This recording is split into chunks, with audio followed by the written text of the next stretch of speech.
I want to start by re-emphasizing the point that what are called the religions of the East, and the ones we're discussing, Hinduism, Buddhism, and Chinese Taoism, they don't involve that you believe in anything specific. And they don't involve any idea of obedience to commandments from above. And they don't involve any conformity to a specific ritual, although they do have rituals, but their rituals vary from country to country and from time to time. Their objective is always not ideas, not doctrines, but a method for the transformation of consciousness. That is to say, for a transformation of your sensation of who you are. And I emphasize the word sensation because it's the strongest word we have for feeling directly. When you put your hand on the corner of a table, you have a very definite feeling. And when you are aware of existing, you also have a definite feeling. But in the view of these methods or disciplines, the ordinary person's definite feeling of the way he exists and who he is a hallucination. To feel yourself as a separate ego, a source of action and awareness that is entirely separate and independent from the rest of the world, somehow locked up inside a bag of skin, is seen as a hallucination. That you are not a stranger in the earth, that comes into this world either as a result of a natural fluke or being a sort of spirit that comes from somewhere else altogether. But that you, in your fundamental existence, you are the total energy that constitutes this universe, playing that it's you, playing that it's this particular organism, and even playing that it's this particular person.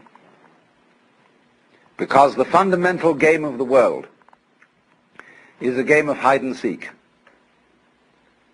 That is to say, that the colossal reality, the energy that is everything, that is a unitary energy, that is one, plays at being many, at manifesting itself in all these particulars that we call you and you and you and you and you and you and you and you and this and that and all around us. And it's fundamentally a game. And you can say that this goes really for all the systems that I'm talking about. It's the basis of Hinduism, of Buddhism, and of Taoism, this intuition. Now today we're going to talk about Buddhism. Buddhism is an offshoot of Hinduism. You could in a way call it a reform of Hinduism, or Hinduism stripped for export. It originates in northern India, close to the area that is now Nepal, shortly after 600 BC. There was a young prince by the name of Gautama Siddhartha who became the man we call the Buddha. Now the word Buddha is not a proper name, it's a title. And it's based on the Sanskrit root buddh, B-U-D-H, which means to be awake. And so you could say the Buddha is the man who woke up from the dream of life as we ordinarily take it to be and found out who he was, who he is. It's curious that this title was not something new. there was already in the whole complex of Hinduism the idea of Buddhas, of awakened people, and curiously they are ranked higher than gods.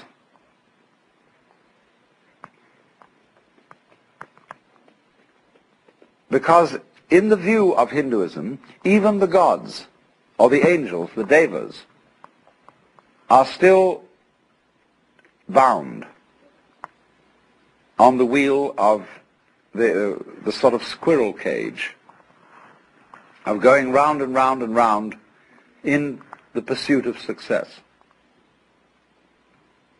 And the idea is that if you pursue something that you can call success, pleasure, good, virtue, which originally, of course, means strength, magical power, all these positive things, you are under illusion because the positive cannot exist without the negative. To be, you only know what to be is by contrast with not to be. So if we say, now, there is a coin in the left hand, there is no coin in the right. And from this you get the idea of to be and not to be. And you can't have the one without the other. So if you try to pursue, to gain the positive, and to deny, get rid of the negative, it's as if you were trying to arrange everything in this room so that it was all up and nothing was down. You can't do it. You set yourself an absolutely insoluble problem. Because the basis of life is spectrum. Now consider the spectrum of colors. When you think of a spectrum, in what form do you think of it? Most people think of it as a ribbon, with red at one end and purple at the other. But the spectrum is actually a circle, because purple is the mixture of red and blue. It goes right round. And so in this way, all sensation, all feeling, all experience whatsoever is moving through spectra. You don't only have the spectrum of color, you have a spectrum of sound, you have various complex spectra of texture, of smell, of taste, and you're constantly operating through all the possible variations of experience.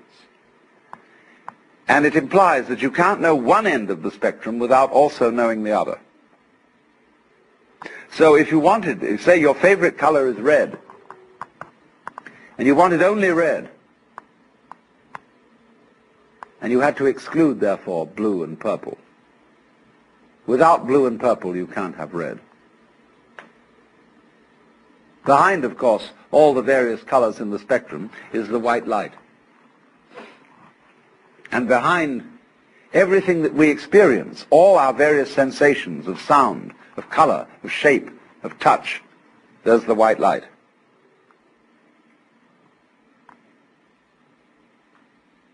And I'm using the phrase, the white light, rather symbolically. I don't mean it literally. But there is common to all sensations what you might call the basic sense.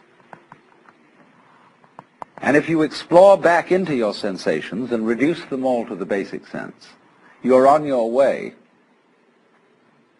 to reality, to what underlies everything, to what is the ground of being, the basic energy. And to the extent that you realize this and know that you are it, you transcend, you overcome, you surpass the illusion that you are simply John Doe, Mary Smith, or what have you. So then, the Buddha, as the man who woke up, is regarded as one Buddha among a potentiality of myriads of Buddhas. Everybody can be a Buddha. Everybody has in himself the capacity to wake up from the illusion of being simply this separate individual. The Buddha made his doctrine very easy to understand, because in those days there wasn't very much writing being done, and people committed things to memory. And so he put his doctrine or method in various formulae, which are very easy to remember, and I'm going to explain it in those terms so that you can remember it just as well. He, of course, practiced the various disciplines that were offered in the Hinduism of his time, but he found in a certain way that they had become unsatisfactory, because they had overemphasized asceticism, had overemphasized putting up with as much pain as you can.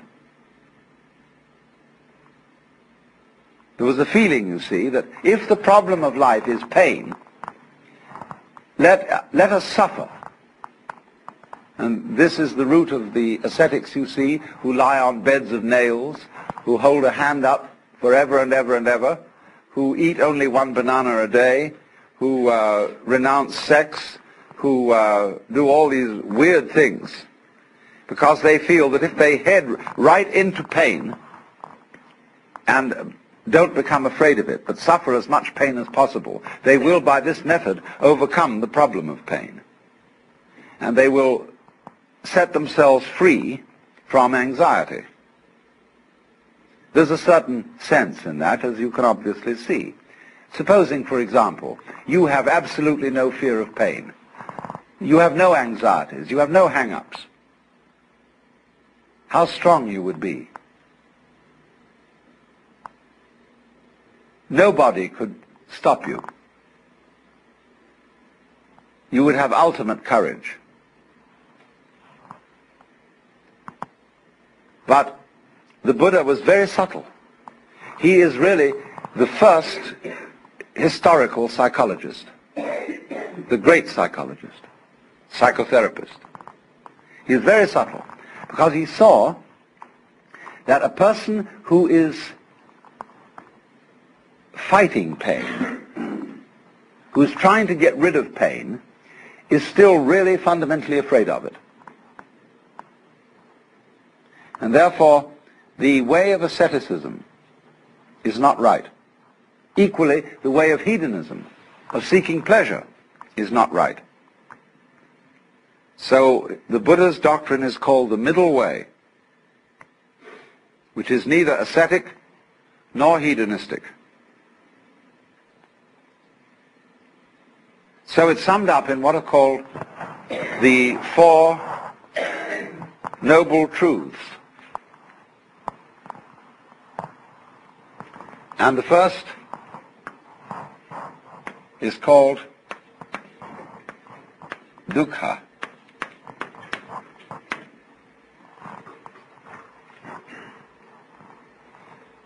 Dukkha means suffering in a very generalized sense. You could call it chronic frustration. And it is saying that life as lived by most people is dukkha. Is an attempt, in other words, to solve insoluble problems. Try to draw a square circle. You can't, because the problem itself is meaningless. Try to arrange the things in this room so that they're all up and none of them down. It is meaningless. Such a problem cannot ever be solved. So try to have light without dark, or dark without light. It can never be solved. So the attempt to solve problems that are basically insoluble and to work at it through your whole life, that is dukkha. Now, he went on to analyze this, that there are what he called three signs of being. The first is dukkha itself, frustration. The second is anitya. And this means the letter A in Sanskrit at the beginning of a word is often the equivalent of our non. So nitya means permanent. Anitya means impermanent.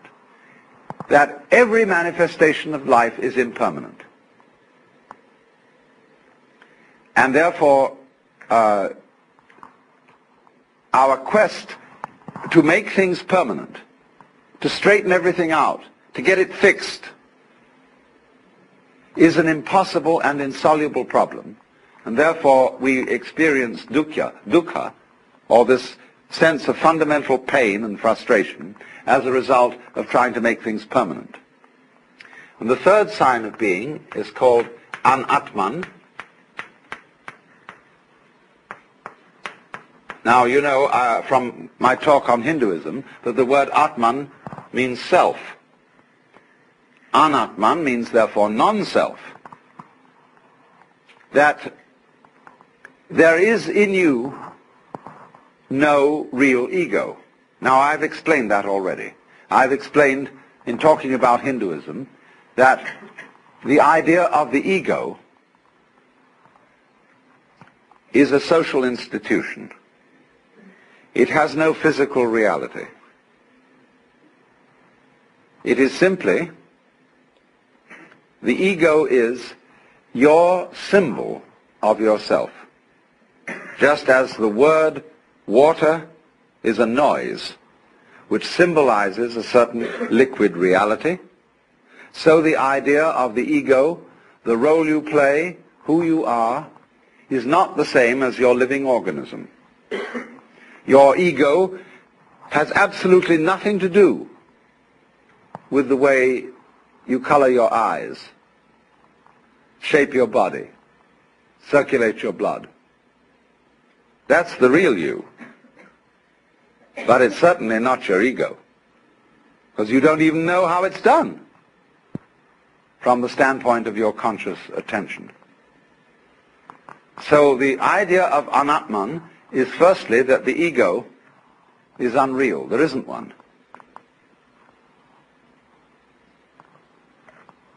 Now then, this then is the first truth. There is this situation that we have dukkha, or frustration, because we are fighting the changingness of things, and because we don't realize that the ego, the I, is unreal. The second of the Four Noble Truths is then called Trishna.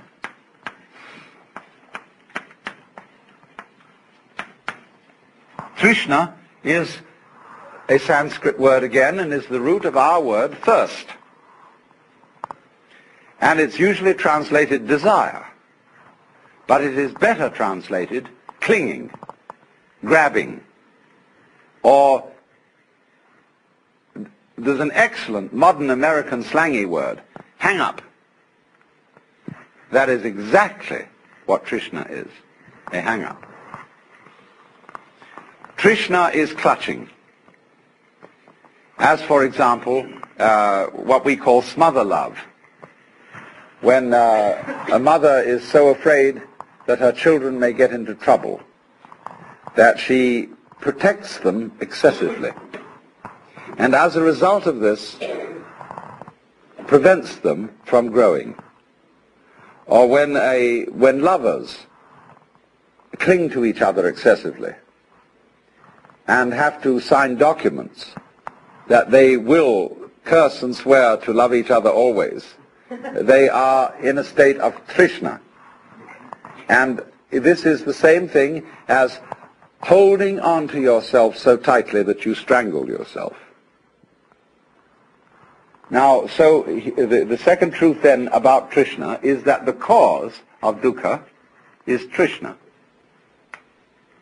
Clinging is what makes suffering. If you don't recognize that this whole world is a phantasmagoria, an amazing illusion, a weaving of smoke, and you try to hold on to it, you see, then you start suffering, seriously suffering. Trishna is in turn based upon avidya.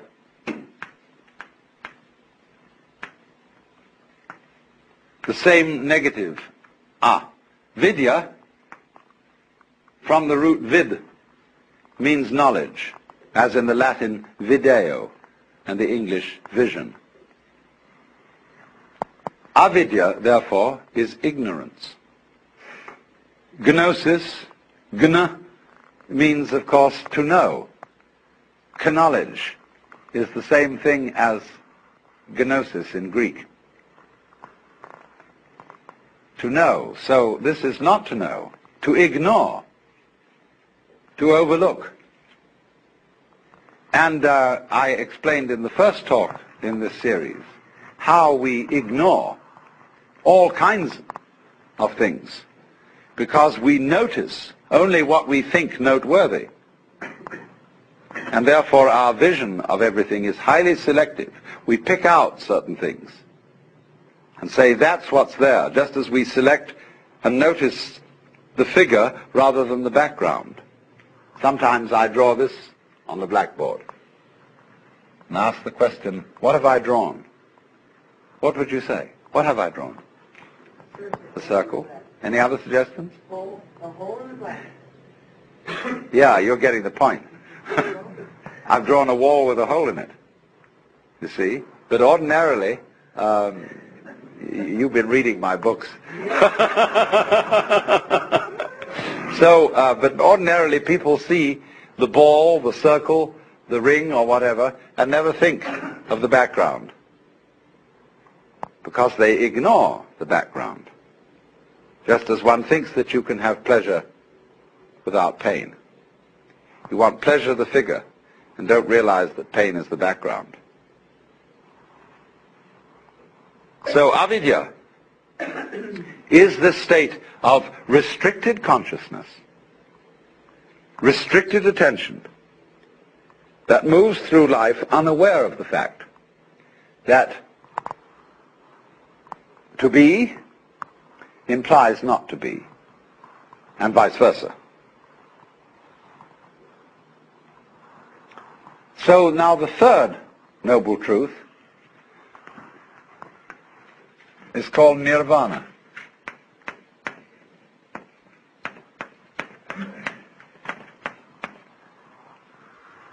This word means blow out. Nira is a negative word, again, like Vana is blowing. So it's a kind of outblowing. Now, in breathing, you know that breath is life.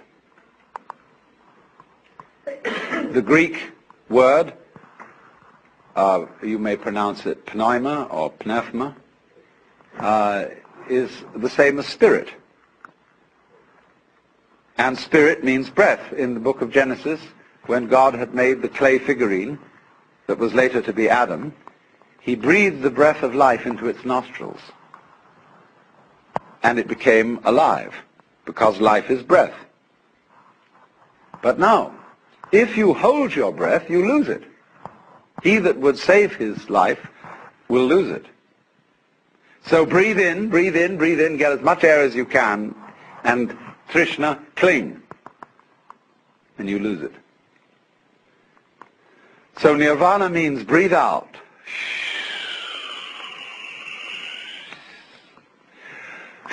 What a relief that was. The sigh of relief. Let it go. Because it'll come back to you if you let it go.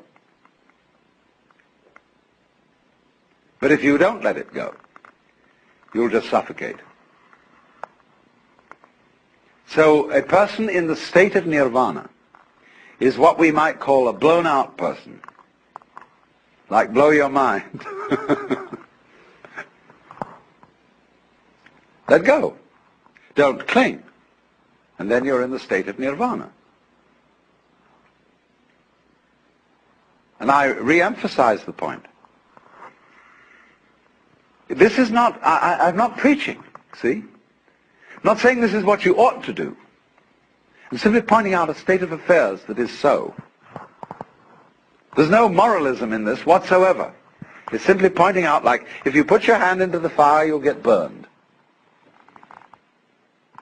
You can get burned if you want to.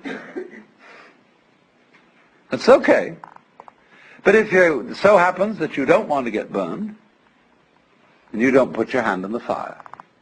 So in the same way, if you don't want to be in a state of anxiety all the time, and again I emphasize, if you like to be anxious, it's perfectly all right. See, Buddhism never hurries anyone on. They say, you've got all eternity through which to live in various forms. And therefore, you don't have just one life in which you've got to avoid eternal damnation. You can go running around the wheel and the rat race and play that game just as long as you want to, so long as you think it's fun. But if there comes a time when you don't think it's fun, you don't have to do it. So I wouldn't say to anyone who disagrees with me and who says, well, I think we ought to engage the forces of evil in battle and put this world to right and so on and so forth and arrange everything in this world so that it's all up.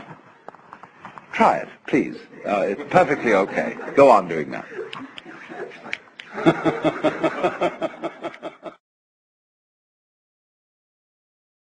But if you see that it's futile, then you can let go. Don't try to cling. Relax. And if you do that, you're in the state of nirvana. And you become a Buddha. And of course it means that you become a rather astonishing person. You may, of course, be subtle about it and make like you're a very ordinary person, so that you don't get people mixed up. And so in Buddhism, the Buddha explained that his doctrine, his method, was a raft. It's sometimes called a yana. The word Y-A-N-A, yana, means a vehicle, a conveyance. And when you cross a river on a raft, and you get to the other shore, you don't pick up the raft and carry it on your back. You leave it behind. But people who are what I would call hooked on religion are always on the raft. They're going back and forth, back and forth, back and forth on the raft. So the clergyman tends to turn into a ferryman who's always on the raft and never gets over to the other shore himself. Now, something to be said for that, because how are we going to get the raft back to the first shore to bring over the other people? See? Somebody has to volunteer to take the back journey. But he must be awfully careful to realize that the real objective is to get the people across and set them free. If you dedicate yourself to ferrying people across, don't ask them to come back on the raft with you,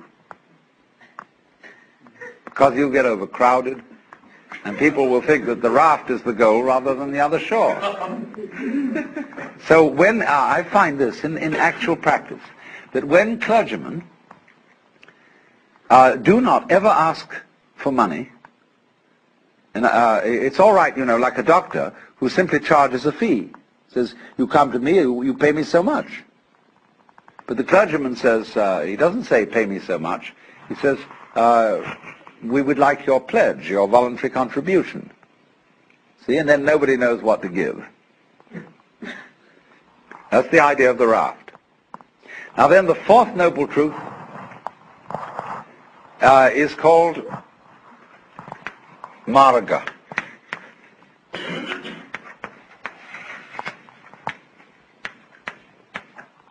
This word means path. And the way of Buddhism is often called the Noble Eightfold Path, because there are 8 phases I won't say steps because they're not sequential.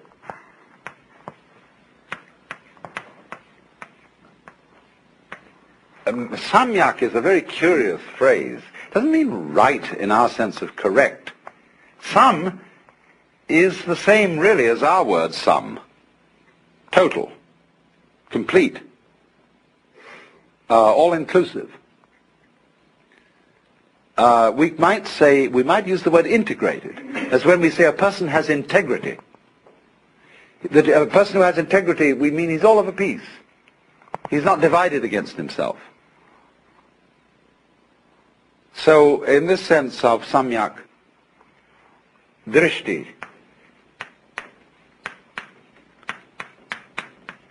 this is related to the word darshan, which means the point of view, or viewing. When you go to visit a great guru or teacher, you have darshan, you look at him, and you offer your reverence to him. This is darshan. Many senses of it, but it means simply to view. Look at the view. So the samyak darshan is the complete view. For example, let's take the constellation called the Big Dipper. We look at it from a fairly restricted zone in space, and it always seems, whatever the season of the year, because we're so far away from it, that those stars in the Big Dipper are in the same position. But imagine looking at it from somewhere else in space altogether, and those stars would not look like a dipper. They'd be in another position. Now then, what is the true position of those stars? Don't you see there isn't one? Because wherever you look, the position alters. You could say that the true situation of those stars is how they are looked at from all points of view, all possible points of view. Inside the constellation, looking outwards, outside the constellation, looking inwards, from everywhere and everywhere. But you see, there is no such thing as the truth. The world, in other words, is not existing independently of those who witness it. Because the world is precisely the relationship between the world and its witnesses. And so if there are no eyes in this world, the sun doesn't make any light, nor do the stars. So what is a relationship. You can, for example, prop up two sticks by leaning them against each other, and they will stand. But only by depending on each other. Take one away and the other falls. So in Buddhism it is taught that everything in this universe depends on everything else. That we have a kind of a huge network, and this is called the doctrine of mutual interdependence.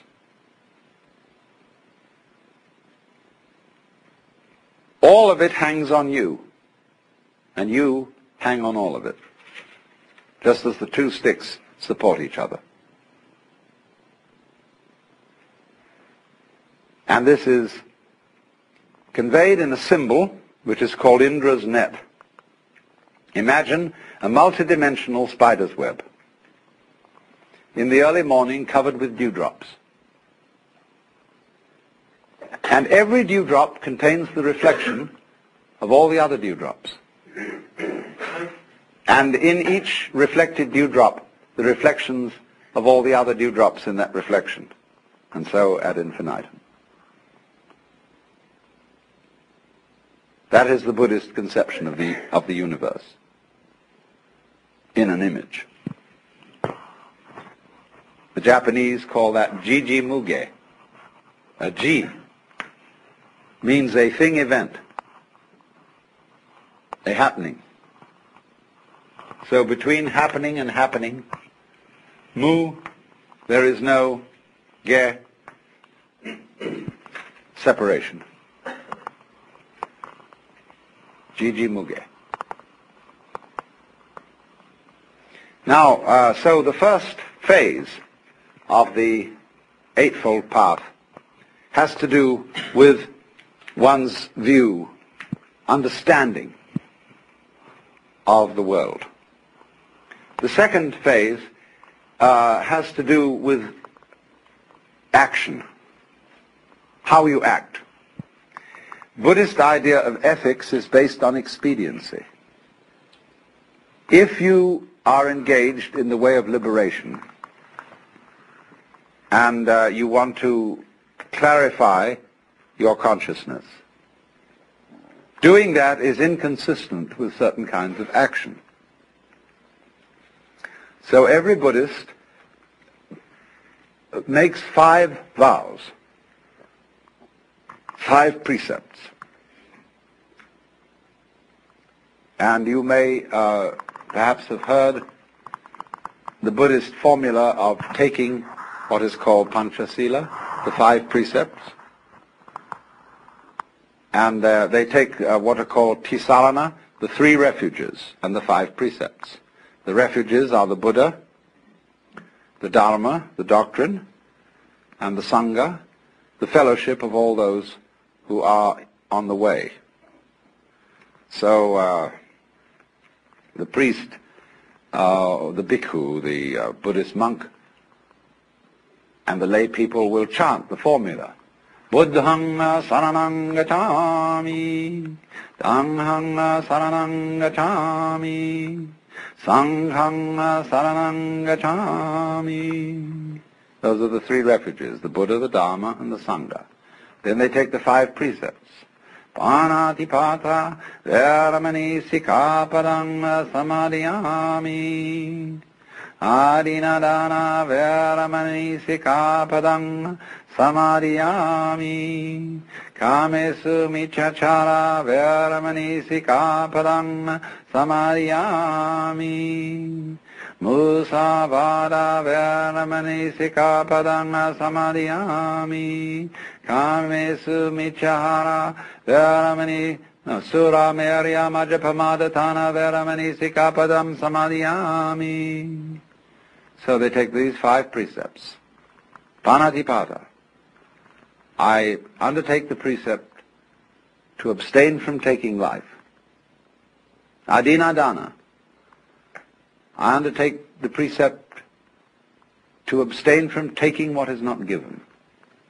Kamesu michahara. I undertake the precept to abstain from exploiting the passions. Musavada. I undertake the precept to abstain from falsifying speech. Sura merya majapamadatana. I undertake the precept to abstain from being intoxicated by sura, merya, and majapamadatana, whatever they were.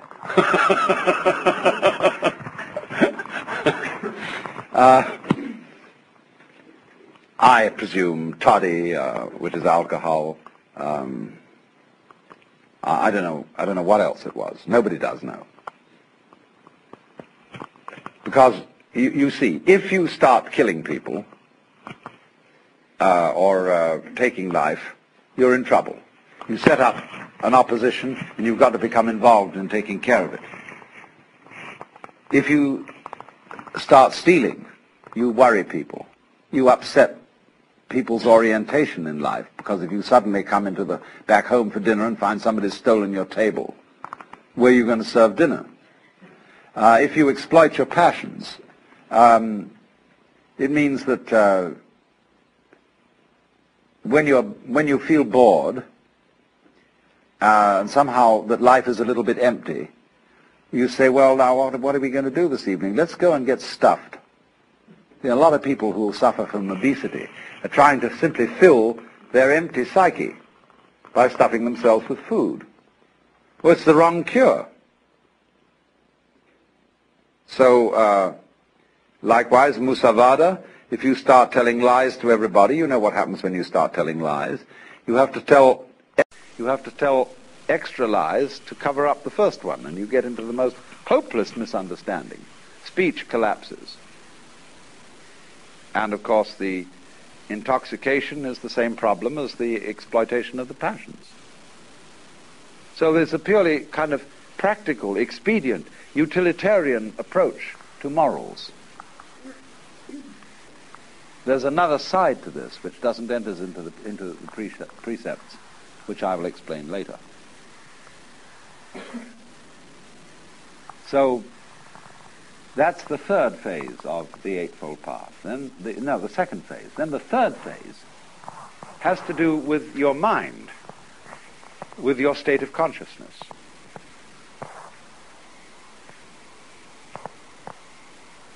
And this has to do with what we would ordinarily call meditation. There are the two final, the seventh and eighth aspects of the path are called samyak smriti and samyak samadhi. Smriti means recollection. That's the best English word for it. Now, do you understand? The word recollect is to gather together what has been scattered. What is the opposite of remember? Obviously, dismember. What has been chopped up and scattered becomes remembered. So in the Christian scheme, do this in remembrance of me. You see, the Christ has been sacrificed, chopped up. But the Mass is celebrated in remembrance. One of the old liturgies says the wheat which has been scattered all over the hills and grows up is gathered again into the bread. Remembered. Go back to your Hindu basis. The world is regarded as the dismemberment of the self, the Brahman, the Godhead. The one is dismembered into the many. So remembrance is realizing again that each single member of the many is really the one. So that's recollection. You can think of it too in another way, and it's really the same way if you think it through. I'm going to leave you with a few puzzles so that you can think them through, and I won't explain them. But another way is to be recollected, is to be completely here and now. Are you here and now? Are you really here? There was a wise old boy who used to give lectures on these things, and he would get up and not say a word. He would just look at the audience. And he'd examine every person individually. And they'd all start feeling uncomfortable. He wouldn't say anything. He'd look at them all. And then he'd suddenly say, "Wake up! You're all asleep. And if you don't wake up, I won't give you any lecture." Are you here, recollected? See, most people aren't. They're bothering about yesterday and wondering what they're going to do tomorrow. And aren't all here. That's the definition of sanity, to be all there. So to be recollected is to be completely alert, available for the present. Because that's the only place that you are ever going to be in. Yesterday doesn't exist. Tomorrow never comes. There is only today. A great Sanskrit sort of invocation says, "Look to this day, for it is life. In its brief course lie all the realities of our existence. Yesterday is but a memory. Tomorrow is only a vision. Look well, then, to this day. Such is the salutation of the dawn." So, Smriti means, then, recollectedness in the sense of being all here. In the sense that this is the only where there is. Then beyond that comes samadhi. Again, notice the presence of this word S-A-M, sam. Samadhi is integrated consciousness in which there is no further separation between the knower and the known, the subject and the object.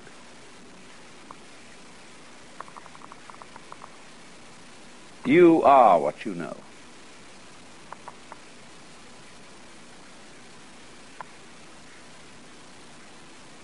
Now we think, in the ordinary way, that we are the witnesses of a constantly changing panorama of experience, from which we, as the knowers of this, in a way stand aside and watch it. We think of our minds as a kind of tablet upon which experience writes a record, and the tablet is always there, although the experience goes by. And eventually the experience, by writing so much on the tablet, wears it out. It's all scratched away, and you die. See? But actually, if you will investigate this, and you have to experiment on this because I cannot explain it to you in words, you can only find it out for yourself. There is no difference between the knower and the known. When you say, I see a sight, I feel a feeling, you are using redundant language. I see implies the sight. I feel implies the feeling. Do you hear sounds? No. You just hear. Or you can say, there are sounds. Either one will do.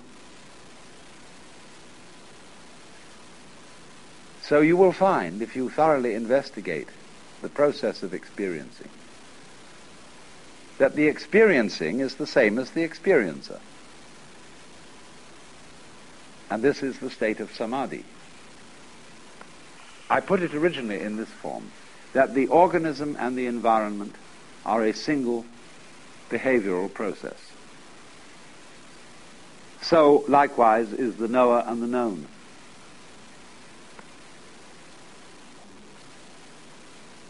So you, as someone who is aware, and all that you are aware of is one process. That is the state of samadhi.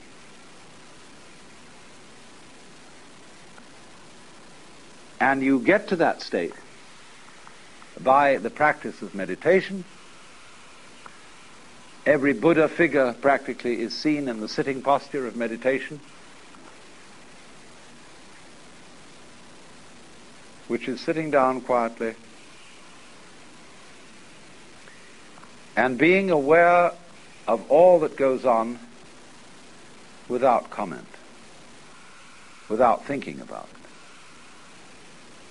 And when you stop categorizing, verbalizing, talking to yourself inside your head, naturally the separations between, for example, knower and known, self and other, simply vanish. Can you point to the difference between my 5 fingers? Where will you put your finger if you want to point to the difference? You see, the idea of difference is an abstraction. It just isn't there in the physical world. Of course, that's not saying that the fingers are joined like a duck's claws with a web, but that it's just that. They're not the same. That's an idea. They're not different. That's an idea. And these ideas just aren't here. See? You can't point to it. You can't put your finger on it. Get then to the state of affairs where you see the world free from concepts. That's what Buddhists mean by void. When they say the world is basically, they use the phrase shunya. That has a meaning of like empty, void. Everything is shunya. This has certainly also the meaning of anitya, of transience, but basically it means you can't catch the world in a conceptual net. Just if you try to catch water in a net, it all slips through. If you try to tie up water in a paper package or grab it in your hands, it all flows through. So, shunya, it doesn't really mean that the world itself, that the energy of the world is nothing at all. It means that no concept of it is valid.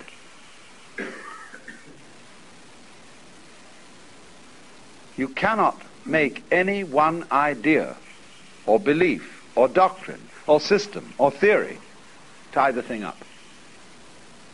So, if you go through this and you get completely blown out and released and are in the state of nirvana,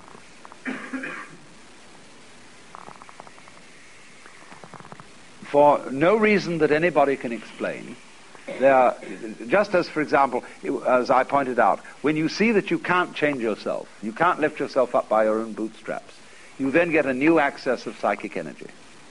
So in exactly the same way, when you get to this state of nirvana, there wells up from within you what the Buddhists call karuna, or compassion. The sense that you aren't different from everybody else. Everybody else's suffering is your suffering. And so this tremendous sense of solidarity with all other beings arises. So that he who reaches nirvana doesn't, as it were, withdraw into a sort of isolated peace, but is always coming back into the world, into the difficulties, into the problems of life, in compassion for everyone else. You can't be saved alone,